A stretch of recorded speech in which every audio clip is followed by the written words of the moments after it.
10 సంవత్సరాలు వాళ్ళు ప్రభుత్వం నడిపినప్పుడు ఆనాటి గవర్నర్ ప్రసంగాలు, ఆనాటి మంత్రివర్గ ఆమోదం లేకుంటేనే గవర్నర్ గారు సొంతంగా ప్రసంగించారు అధ్యక్ష.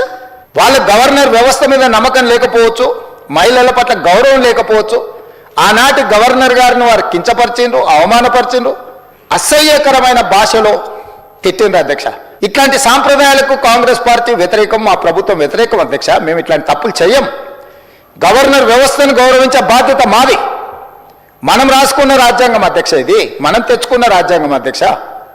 అందుకే గవర్నర్ గారిని గౌరవించి గవర్నర్ గారి ప్రసంగాన్ని, గవర్నర్ గారి ప్రసంగంలో ఏమైనా ప్రజలకు ఇంకా మేలు చేయడానికి ఏమైనా మీరు సూచనలు చేయాలి అనుకుంటే వాటి సూచనలు చేస్తే తప్పకుండా ప్రభుత్వం రేపు బడ్జెట్లో ప్రవేశపెట్టబోయే బడ్జెట్లో ఉప ముఖ్యమంత్రి గారు ఆ అంశాలను కూడా చర్చకు తీసుకొని వాటిని అందులో పొందుపరిచి ముందుకు వెళ్తాం అధ్యక్ష.